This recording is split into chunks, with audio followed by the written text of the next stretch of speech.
আজকে শেয়ার করছি জালি বা চাল কুমড়া দিয়ে ইলিশ মাছের ঝোল। প্রথমে ইলিশটাকে একদম ভালো করে কেটে ধুয়ে ফ্রেশ করে নিয়ে নেওয়া হয়েছে। তারপর একটুখানি লবণ আর হলুদ দিয়ে প্রপারলি ম্যারিনেট করে তারপর হালকা তেলের মধ্যে এপিট ওপিট করে ভেজে নেওয়া হবে। এটা কিন্তু বেশি ভাজা যাবে না, এটা আপনাদের পছন্দ অনুযায়ী, যেহেতু ঝোল করা হচ্ছে সেহেতু বেশি ভাজবে না আম্মু। একদম হালকা করে ভেজে নিয়েছে। তারপরে মাছগুলো তুলে নিয়ে একটা কড়াইতে সামান্য পরিমাণ তেল দিয়ে তারপর পেঁয়াজ দিয়ে পেঁয়াজটাকে প্রপারলি ভেজে নেবে। তারপর একটুখানি লবণ দিয়ে মিক্সড করে তার মাঝে সকল ধরনের মশলা যেমন হলুদ, মরিচ, জিরার গুঁড়া দিয়ে প্রপারলি মিক্সড করে নিতে হবে। আমরা সবাই জানি যে ইলিশ মাছের মধ্যে আদা বাটা রসুন বাটা দেওয়া লাগে না।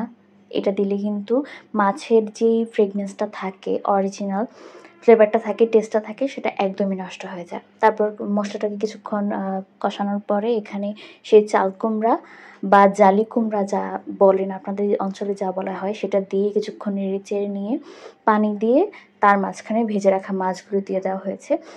মাঝে মাঝে ইলিশ মাছের ভুনা কিংবা সর্ষে ইলিশের বাদেও এরকম তরকারি দিয়ে ইলিশের ঝোল খেতে অনেক বেশি ভালো লাগে, স্পেশালি শীতকালে।